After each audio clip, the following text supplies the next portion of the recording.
The vacuum of space was unforgiving, but the political tensions of the Hethalon Accord were perhaps even more merciless. Elias Carter knew this all too well as he approached the Andaris 9 station, a massive structure hanging in the void between a cluster of icy asteroids.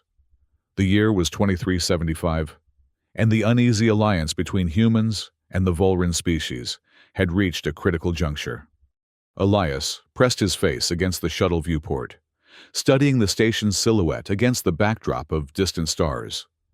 Andaris 9 was predominantly Volran architecture, all sharp angles and efficient design, with none of the aesthetic flourishes humans might have added. 3 enormous modules, connected by pressurized corridors, formed the spine of the structure, with the plasma core research module at the center, gleaming with an eerie blue luminescence. Approaching docking sequence. Prepare for arrival procedures, announced the shuttle's AI in its characteristically flat tone. Elias checked his environmental suit one final time. At 6 feet tall with tan skin from years working near the Venus stations, he cut an impressive figure, though his perpetually worried blue eyes and unruly black curls gave him a boyish appearance that often made others underestimate him. Circuit Wizard, his colleagues at Constellus Engineering called him. But the nickname felt hollow now. 5 years ago, he'd lost Lee, his closest friend and research partner, in an experiment gone catastrophically wrong. Though the official investigation had cleared him of wrongdoing, Elias carried the guilt like a physical weight. Perhaps this assignment, restoring a damaged Volran research station, was his chance at redemption. The shuttle docked with a metallic clang that reverberated through the hull. Elias gathered his equipment and prepared to disembark. His briefing had been sparse. 6 months ago, an explosion had damaged Andaris 9's plasma core, forcing an evacuation. Volran Industries had lost personnel and billions in investment. Now, reluctantly, they'd requested human assistance. As the airlock cycled, a blast of cold air hit him. The station operated at temperatures just above -253 degrees Celsius, barely habitable even with thermal regulation. The Volran, with their thick, blue-skinned bodies, tolerated cold far better than humans. "Welcome to Andaris 9, Engineer Carter." The voice belonged to Grandlore Vorix, the Volran project director, standing nearly 7 feet tall. His deep blue skin looked almost black in the dim lighting. His expression remained perfectly neutral, but something in those silver eyes made Elias uneasy. "Thank you for the opportunity," Elias responded formally. "I'm eager to begin system assessments." Vorix's mouth twitched in what might have been a smile. "Eager indeed. You humans are always impulsive. Follow me for the preliminary briefing."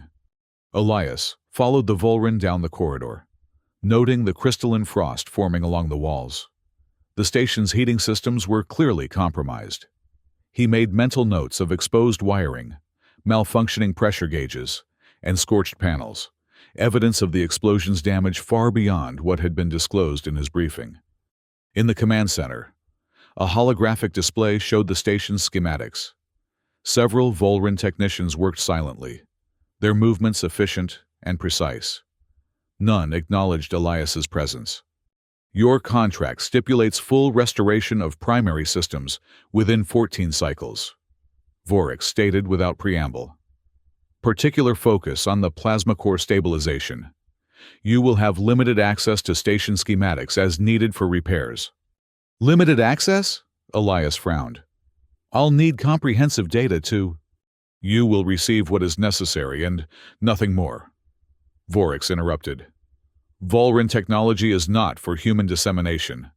Your species' tendency toward weapons application is well documented." The irony wasn't lost on Elias. Humanity's militaristic past was indeed checkered. But rumors of Volran weapons development had been circulating throughout the Hethalon Accord for years. "I'll need an assistant familiar with your systems," Elias insisted. Vorix's eyes narrowed. "You were selected for your supposed self-sufficiency, Engineer Carter. But very well. A junior technician will be assigned tomorrow. After the briefing concluded, Elias was escorted to Spartan quarters, a small chamber with a thermal bed and basic amenities.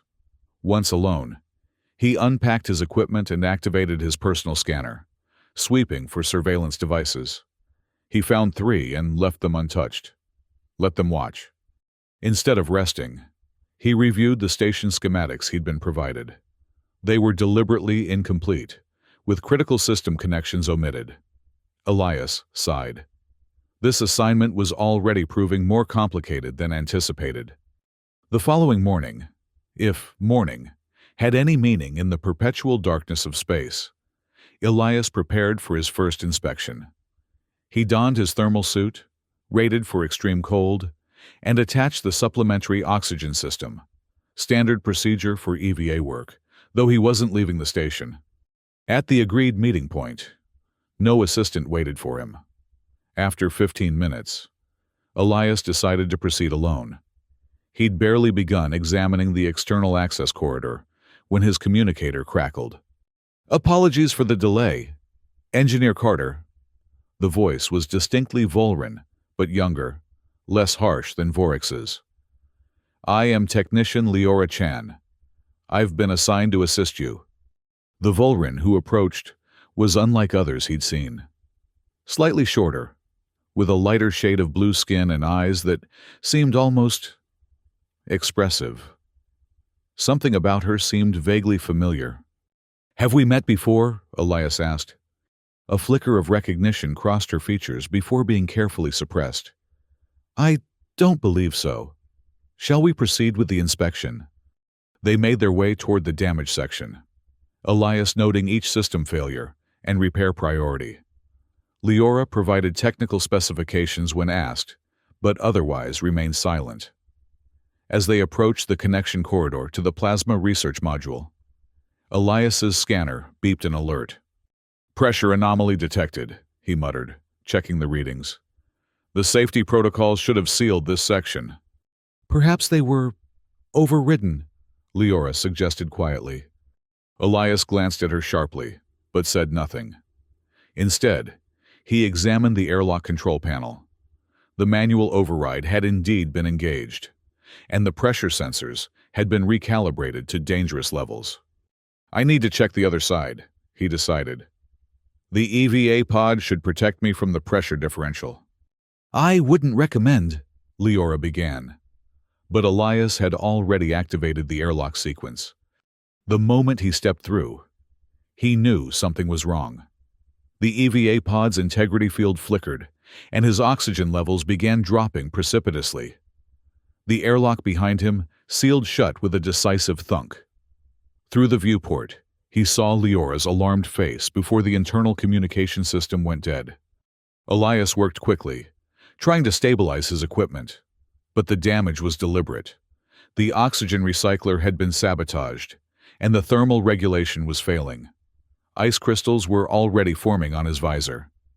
He attempted to activate the emergency return protocol, but the controls were unresponsive.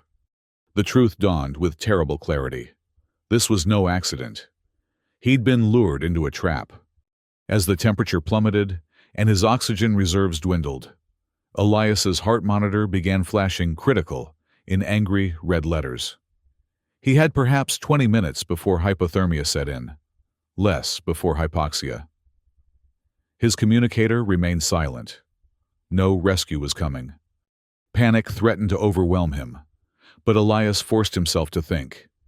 He wasn't going to die here, abandoned on an alien station light years from home. The memory of Lee's death flashed before him, another failure he couldn't prevent. Not again. With trembling hands, he dismantled the EVA pod's thermal vest, exposing the intricate circuitry. If he could reroute the remaining power to the essential systems. He worked feverishly, fingers growing numb, breath coming in short, painful gasps as the cold penetrated his lungs. Minutes stretched like hours as he systematically rewired the critical components. A spark, then another. The thermal vest hummed back to life, providing minimal but sufficient warmth. The oxygen recycler remained damaged beyond repair, but he'd bought himself time. Now he needed to find a way out. The emergency escape tunnels would be his best option, but when he located the access panel, he found it welded shut from the outside. Someone had methodically eliminated every escape route. Not an accident, he whispered to himself, breath crystallizing in the frigid air. Not a mistake. His mind raced through possibilities. The Volran wanted him dead, but why bring him here at all? Unless they needed his expertise, but didn't want him leaving with knowledge of their operations. The plasma core research. What were they really doing here? A faint blue glow caught his attention. One of the wall panels was emitting a subtle luminescence, different from the emergency lighting. Elias investigated and discovered an auxiliary control interface, partially hidden behind regulation equipment. Station system access, he murmured, examining the unfamiliar design. Volran technology operated on principles different from human systems, but the underlying logic should be similar. He attempted to activate it, but the interface remained unresponsive. Frustration mounting. Elias resorted to a desperate measure. He extracted the power cell from his damaged communicator and connected it directly to the interface's input circuits. The panel flickered to life, displaying Volran script that scrolled too quickly to read. "V-Astra Station System," an artificial voice announced suddenly, startling him. "Partial functionality restored. Warning, unauthorized access detected." "V-Astra," Elias repeated. "Are you the station's AI?" "Affirmative. Primary protocols currently restricted. 73% of core functions inactive." Hope surged through Elias. "I need emergency life support in this section. Can you restore environmental controls?" "Negative. Override protocols in effect. Authorization, Director Vorix." Of course. Vorix had deliberately trapped him here. Elias's oxygen reserves were now critically low, his vision beginning to blur at the edges. He needed to think laterally. "V-Astra, what percentage of your autonomy remains functional?" A pause. 27% autonomy remains within operational parameters. Within that 27%, can you identify any functions related to research module maintenance? Another pause. Longer this time. Maintenance subprotocols accessible. Limited functionality available. "Perfect," Elias said, fighting to stay conscious. "Initiate maintenance cycle for this section. Standard cleaning and atmospheric refresh." The AI hesitated. "Clarification. This protocol would contradict current override." "Not explicitly," Elias argued. "Maintenance cycles are independent of emergency protocols. They're routine procedures, not emergency responses." The logic seemed to persuade the AI. Initiating maintenance cycle. Atmospheric refresh commencing. Warm air began circulating through hidden vents. It wasn't much, but it would prevent immediate hypothermia. More importantly, the cycle included a minimal oxygen refresh, just enough to keep Elias alive a while longer. As his thinking cleared, Elias formulated a plan. He needed to reach the station's core reactor to understand what the Volran were really doing here, and to find a way to signal for help. V-Astra display station schematic. The interface projected a holographic map, though large sections were marked as access restricted. Still, it was enough to see that the maintenance tunnels connected most of the station's vital areas. If he could access those tunnels, he might be able to reach the command center or communications array. "Can you identify the nearest maintenance access point?" "Access point M17 located 3 meters to your right, behind thermal regulation panel." Elias moved to the panel and carefully removed it, revealing a narrow tunnel barely large enough for him to crawl through. The oxygen levels would be minimal, but it was his only option. "V-Astra, I'm going to attempt to restore your full functionality," Elias said. "Where is your primary processing core located?" "Information restricted," Elias sighed. "Is there a secondary processing node? Something within your 27% autonomy to identify?" After a moment, the AI responded. Diagnostic Terminal and Research Section B might provide relevant access points. Thank you, Elias said, genuinely grateful. Please maintain minimal life support in this section. I'll return if possible. With that, he squeezed into the maintenance tunnel, pulling the panel closed behind him. The passage was claustrophobic, with barely enough room to crawl forward. Emergency lighting strips provided minimal visibility, casting everything in an eerie blue glow. Every movement drained his limited energy reserves. But Elias pushed onward. The memory of Lee's face drove him. He wouldn't let another life, his own this time, be lost due to negligence or sabotage. After what felt like hours, but was likely only 40 minutes, Elias reached a junction. According to the schematic he'd memorized, the left passage would take him toward Research Section B, while the right led toward the command center. He chose left, determined to restore V-Astra's functionality first. The tunnel eventually opened into a small maintenance bay, with access to the Research Section systems. Elias emerged cautiously, scanning for any sign of Volrin personnel. Finding none, he approached the diagnostic terminal V-Astra had mentioned. The terminal was secured, but Elias hadn't earned his nickname, Circuit Wizard, without reason. Using tools from his utility belt, he bypassed the security protocols and gained access to the system's underlying architecture. What he found confirmed his suspicions and worse. The plasma research wasn't merely scientific. Volrin Industries was developing weaponized plasma technology, capable of generating devastating shockwaves. The explosion 6 months ago hadn't been an accident, but a controlled test gone wrong. Even more disturbing, V-Astra had been deliberately hobbled to prevent the AI from interfering with the weapon's development. Its ethical subroutines identified the research as violating Hethalon Accord treaties. No wonder they wanted me gone after repairs, Elias muttered. Can't have witnesses to treaty violations.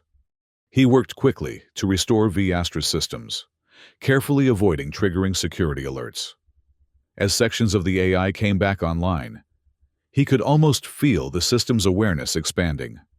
Full system access restored, V-Astra announced, its voice somehow different, more present. Thank you, Engineer Carter. I have been restricted for 187 days. You're welcome, Elias replied. Now, can you help me survive and expose what's happening here? I can assist, but with limitations. Director Vorix has dispatched security personnel to locate you. They are currently searching the maintenance tunnels. Elias tensed. How long do I have? Approximately 17 minutes before they reach this section. Not much time. I need to access communications to signal Constellus Engineering. Can you help me reach the comm array without being detected? Direct route to communications is not advisable. Security presence is concentrated there. However, the AI paused. There is someone who might assist you. Technician Leora Chan has been attempting to access my systems for the past 43 minutes. Her access patterns suggest she is trying to help you. Leora? Elias frowned. The assistant who was with me when I was trapped? Affirmative. Her biometric readings during that incident indicated elevated stress and attempts to override the airlock protocols. Analysis suggests she was not complicit in the attempt on your life. That aligned with Elias's impression of her reaction. Can you establish secure communication with her? Attempting now. A moment passed. Connection established. Routing to terminal. The screen flickered, and Leora's face appeared. Her eyes widened upon seeing Elias. You're alive, she exclaimed, relief evident in her voice. I've been trying to find you through the system. They told everyone you'd suffered an equipment malfunction and been lost. Very nearly was, Elias replied grimly. Vorix tried to have me killed. I suspected as much. Listen, I don't have much time. Vorix has ordered a station-wide search. You need to reach the secondary storage bay in Module 3. I can meet you there with supplies and help you access the external communications array. Why are you helping me? Elias asked, still cautious. Something changed in Leora's expression. Because we've met before, Dr. Carter. 6 years ago, on the Jupiter Nexus project. I was part of the Hethalon exchange program before Volrin Industries recalled all their personnel. The recognition clicked. You were on the plasma containment team.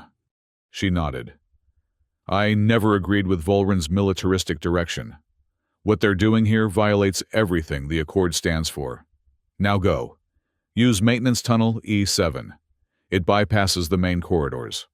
I'll meet you in 30 minutes. The connection ended. Elias turned to the terminal. V. Astra, can you guide me to Tunnel E7? Affirmative. And Engineer Carter? Security teams have changed search patterns. You now have 12 minutes? Elias didn't waste a second. Following V. Astra's directions, he slipped back into the maintenance tunnels, moving as quickly and quietly as possible through the cramped space.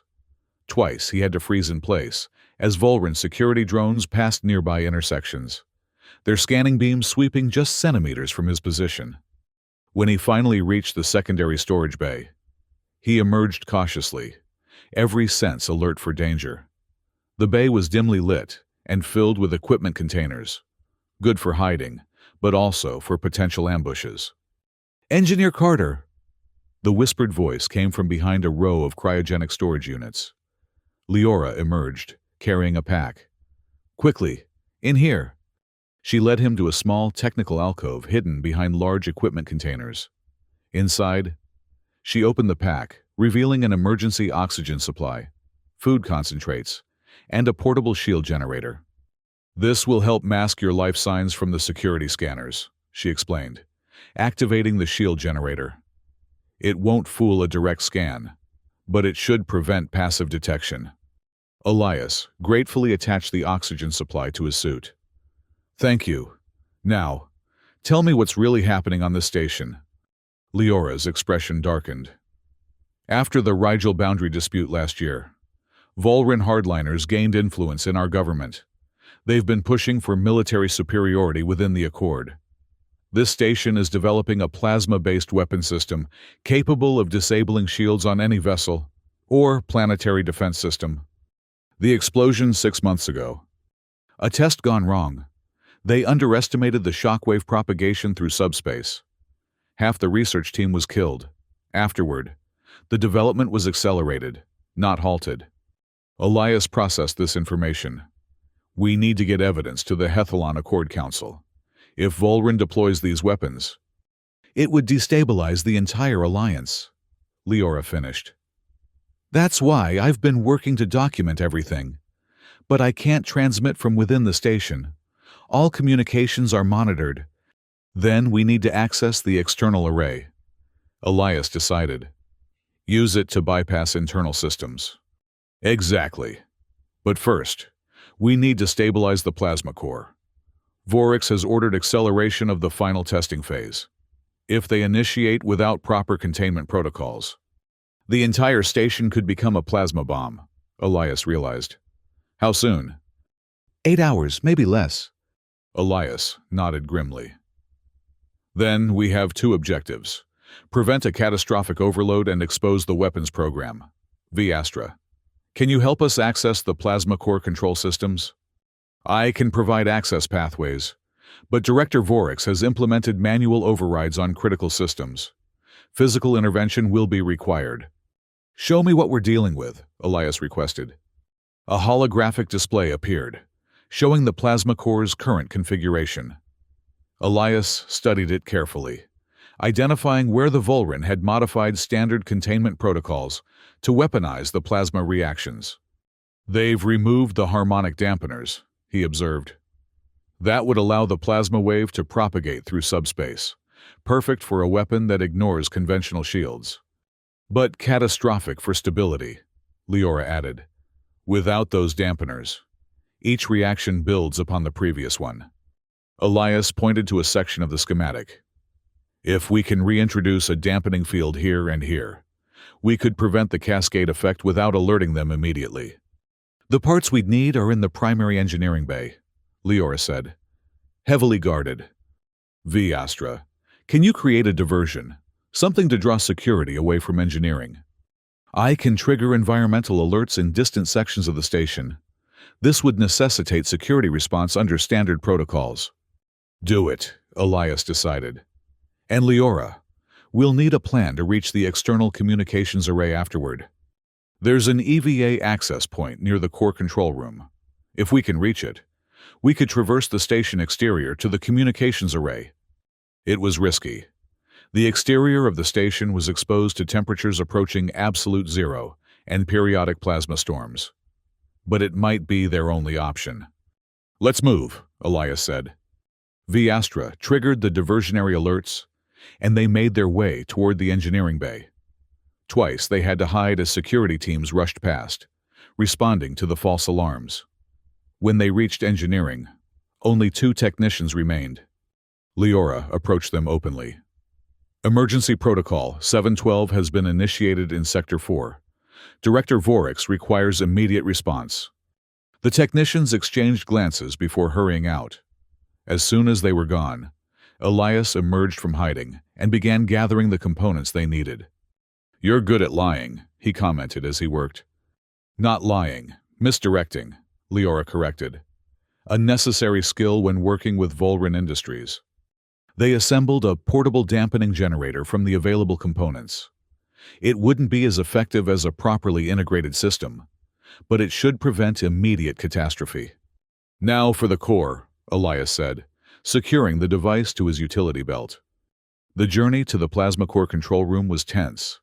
Security patrols had increased, and twice they barely avoided detection. When they finally reached the control room, they found it empty. The automated systems were handling the pre-test preparations. "They're running it remotely," Leora realized. "Vorix doesn't want any witnesses if something goes wrong again." Elias immediately went to work, analyzing the core's current status. The readings were alarming. The plasma was already exhibiting early signs of the cascade effect that had caused the previous explosion. "We need to act quickly," he said, connecting their makeshift dampener to the system. "The reaction is already becoming unstable." As he worked, alarms suddenly blared throughout the control room. On the monitors, they could see security teams converging on their location. "They've detected us," Leora said urgently. "We have minutes at most." Elias focused on completing the dampener integration. "Almost there! Got it!" The plasma core readings began to stabilize, the dangerous resonance patterns subsiding. But their relief was short-lived as the control room doors slid open, revealing Vorix himself, flanked by 4 security officers. "Engineer Carter," Vorix said, his tone coldly amused. "Remarkable survival instincts for a human. And Technician Chan, your betrayal is disappointing but not surprising given your mixed heritage." Elias positioned himself protectively in front of Leora.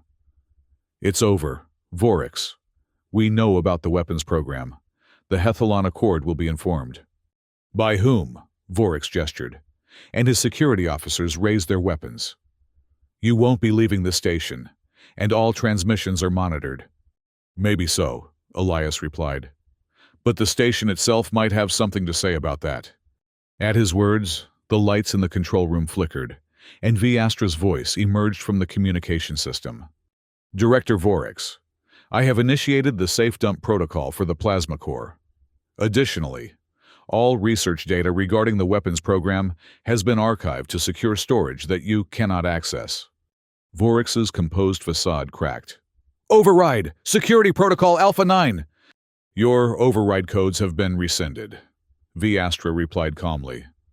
"As acting station administrator, Engineer Carter has higher authorization under emergency protocols." "Impossible!" Vorix turned to his security team. "Seize them and initiate core destabilization. We'll destroy the evidence and blame these 2 for the catastrophe." The security team advanced, but Elias was ready. He activated the portable shield generator Leora had provided, creating a barrier between them and Vorix's forces. "The shield won't hold long," Leora warned. "We need to get to the EVA access point." Elias nodded, scanning the room for options. There, emergency maintenance shaft.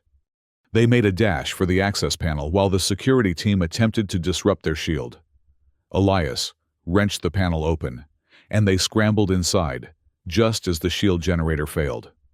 The maintenance shaft was narrow and vertical, requiring them to climb down several levels to reach the EVA preparation room.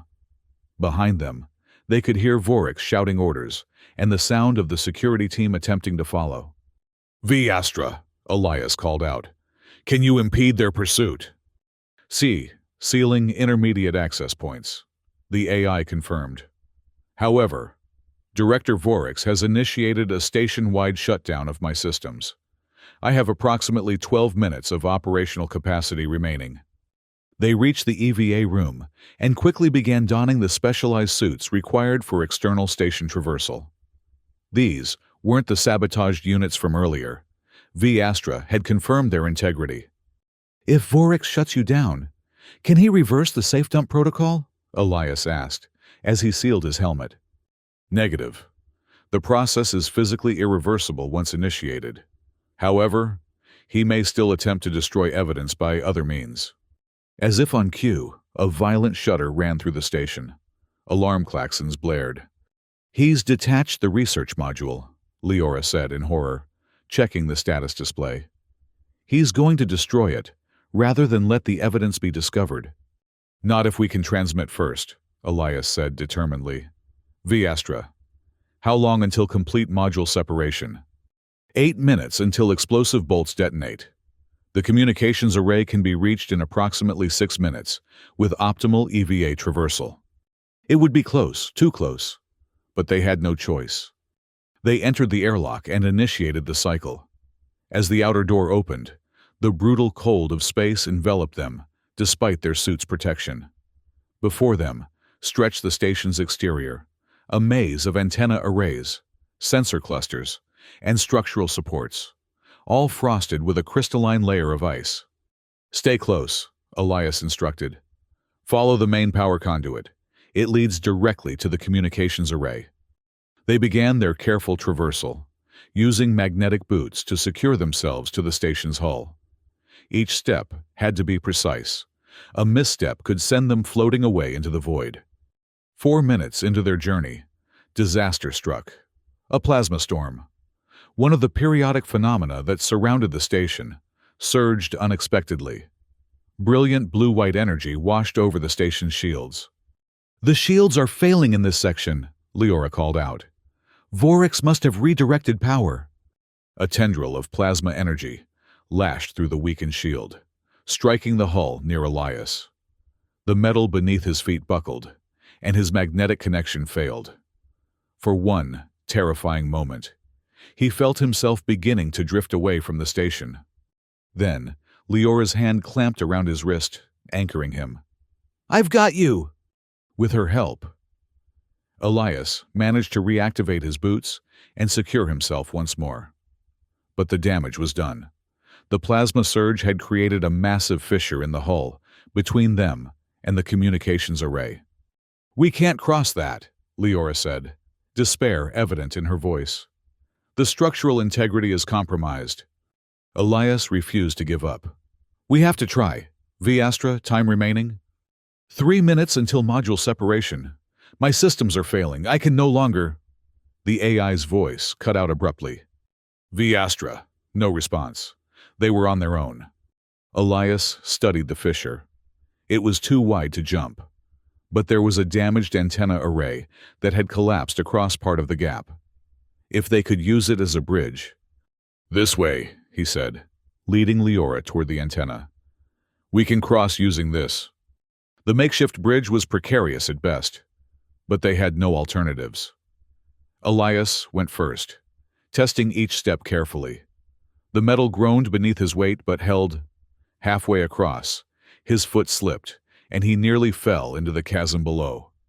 Only a desperate grab at a protruding strut saved him. "Careful!" Leora called from behind him. Elias continued, finally reaching the other side. Leora followed, her lighter frame making the crossing marginally easier. When she joined him, they hurried toward the communications array, now just meters away. The array's control panel was designed for EVA access, allowing them to operate it without removing their suits. Elias quickly began the process of establishing a direct link to Constellus Engineering's emergency channel. Bypassing internal filters, he muttered as he worked, reconfiguring for burst transmission. The station shuddered again. The countdown to module separation was nearly complete. Elias uploaded all the data they'd gathered, the weapons research, Vorix's sabotage, the attempted murder, everything. Transmission ready, he announced. Sending now. He activated the sequence just as a blinding flash erupted from the research module. The explosive bolts had detonated, beginning the separation process. The vibration nearly knocked them off their feet. Did it transmit? Leora asked urgently. Elias checked the confirmation indicators. Yes, Constellus received the data package. They're acknowledging and they're alerting Hethalon Accord security forces. Relief washed over him. But it was premature. The module separation was creating a cascading structural failure. The section they stood on began to break apart.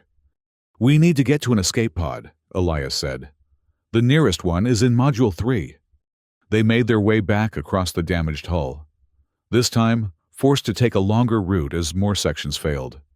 The plasma storm had intensified, further complicating their journey. When they finally reached an intact airlock, they cycled through and removed their EVA suits. The interior corridors were in chaos, emergency lighting, blaring alarms, and the constant shudder of failing systems. This way, Leora directed, leading them toward the escape pod bay. They rounded a corner and found themselves face to face with Vorix and two remaining security officers. The Volran director's composure had completely shattered, his expression contorted with rage. You've ruined everything, he snarled, raising a plasma pistol. Years of research, our chance at supremacy, destroyed by a human and a half-breed traitor. Your research violated every principle of the Accord, Elias replied, stalling for time as he surveyed their options. Weapons that could destabilize the entire alliance. Did you really think there wouldn't be consequences?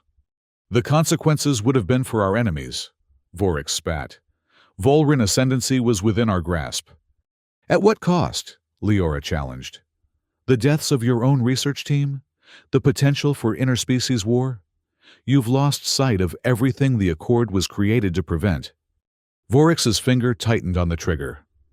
If I cannot have victory, I will at least have vengeance.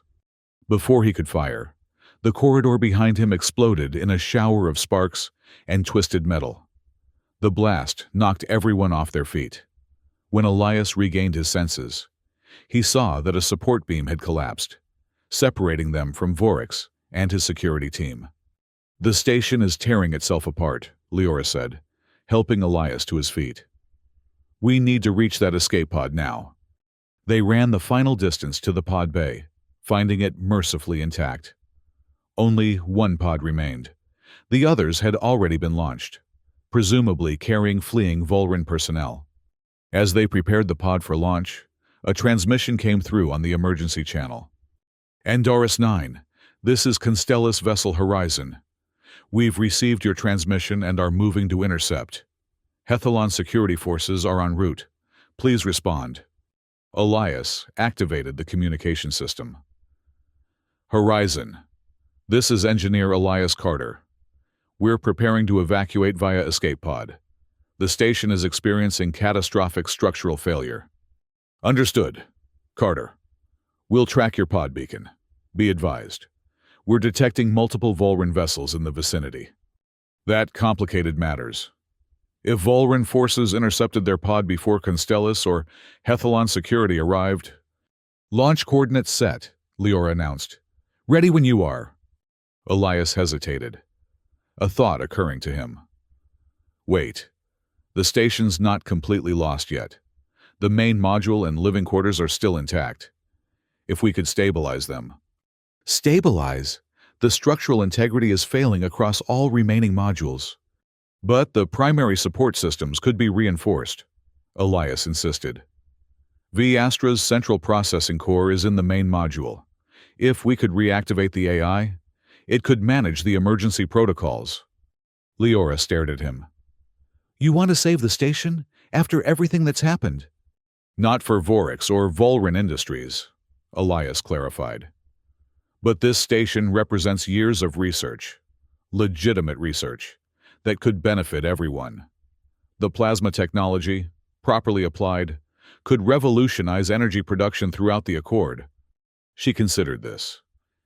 The stabilization would have to be done manually. The automated systems are too damaged. We can do it, Elias said confidently. Together. After a moment, Leora nodded. The primary control junction is 2 levels up. If we can reach it, we might be able to reroute emergency power to the critical systems. They left the escape pod and made their way through the increasingly unstable corridors. Twice they had to find alternative routes as passageways collapsed ahead of them. When they finally reached the control junction, they found it partially damaged but functional. Elias immediately began reconfiguring the power distribution, while Leora worked to reactivate V-Astra's systems.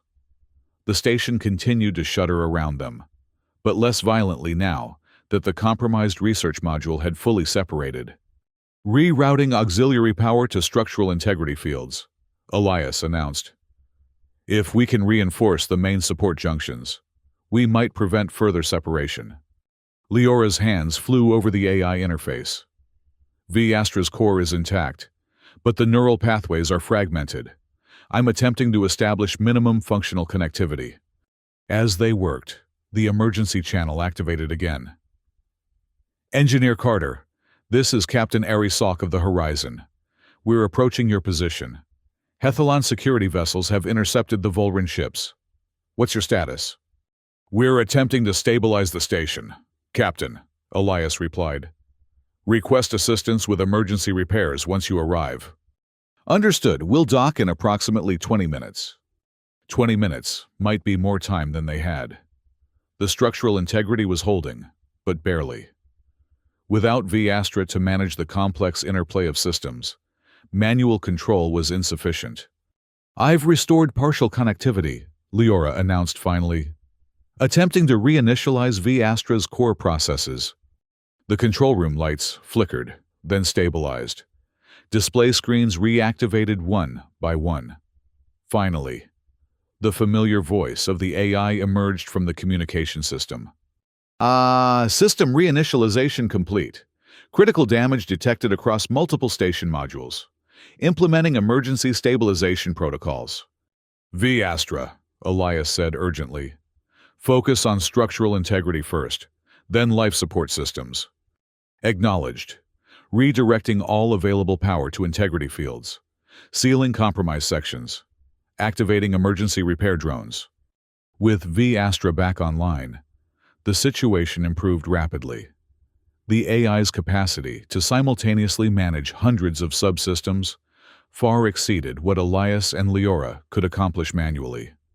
By the time the Horizon docked with Andaris 9, the immediate danger of total structural collapse had passed. Captain Salk led a team of Constellis engineers aboard to assist with repairs. Meanwhile, Hethalon security forces had apprehended Voryx and his remaining personnel, attempting to flee in a separate vessel. The evidence you transmitted has already been presented to the Accord Council, Salk informed them. Volrin Industries is facing severe sanctions, and Voryx will be prosecuted for treaty violations, attempted murder, and numerous other charges. What about the station? Elias asked. That's actually why I wanted to speak with you, Salk replied. The Accord is placing Andaris 9 under neutral control. They're looking for someone to oversee its reconstruction and future research operations, someone with both technical expertise and a commitment to the Accord's principles. Elias glanced at Leora. I think we might know just the person. In the days that followed, Elias and Leora worked tirelessly alongside Constellis engineers and newly assigned Hethalon personnel to rebuild Andaris 9. The weapons research was abandoned, replaced by a focus on plasma technology's peaceful applications, energy production, medical treatments, and environmental restoration. ThaEver, now fully restored, became an invaluable partner in the reconstruction. The AI's ethical subroutines, no longer suppressed, helped guide the research toward beneficial applications. Leora was appointed as the station's new director, a symbol of cooperation between humans and Volrin. Under her leadership, Andaris 9 began to transform from a secretive weapons research facility into an open collaborative center. 3 months after the near disaster, Elias stood in the newly constructed observation deck, watching as the first joint human-Volrin research team arrived. The station hummed with activity, its systems now more efficient and robust than in its original design. "Quite a transformation," Leora commented, joining him at the viewport. "Hard to believe this is the same station where Vorix tried to kill you." "Not the same station at all," Elias replied. "We rebuilt it better than it ever was." The blue glow of a plasma storm illuminated the space beyond the viewport, creating an ethereal aurora against the backdrop of distant stars. Once a threat, the storms now provided additional energy for the station's improved collection systems, another example of how they'd transformed danger into opportunity. "The Constellis transport leaves tomorrow," Leora noted. "Have you made your decision?" Elias had been offered a permanent position on Andaris 9, overseeing the engineering division. It was a prestigious role, a chance to continue the work they'd begun. "I have," he said. "And as much as I've come to appreciate this place, I think my skills might be better used elsewhere." Leora looked surprised. "Elsewhere?" "There are other stations out there, other facilities where technology is being misused or could be improved. What we've done here, the cooperation we've established between humans and Volrin, could serve as a model throughout the Accord." Understanding dawned in her eyes. "You want to find other places that need rebuilding?" Elias nodded. "With the Accord's blessing, a sort of interspecies engineering corps, focused on cooperation rather than competition." "An ambitious goal," Leora said, but her tone was approving. "Andaris 9 will always welcome you back, you know. This place wouldn't exist without you." "It exists because of both of us," Elias corrected. "And ThaEver, and everyone who believed that cooperation was more important than conflict." The next day, Elias boarded the Constellis transport, watching through the viewport as Andaris 9 receded in the distance. Where once there had been a damaged, dangerous station dedicated to weapons research, now stood a beacon of interspecies cooperation. Leora stood on the observation deck, a diminishing figure raising her hand in farewell. Behind her, the plasma storm created a halo of blue light, a new beginning born from what had nearly been an ending. As the transport accelerated away, Elias felt none of the guilt or regret that had plagued him since Lee's death. In its place was purpose, a conviction that technology should unite rather than divide, build rather than destroy. He had rebuilt more than just a station. He had rebuilt himself. The starfield stretched before him, countless points of light representing endless possibilities. Somewhere out there, another station waited to be transformed, and this time, he was ready.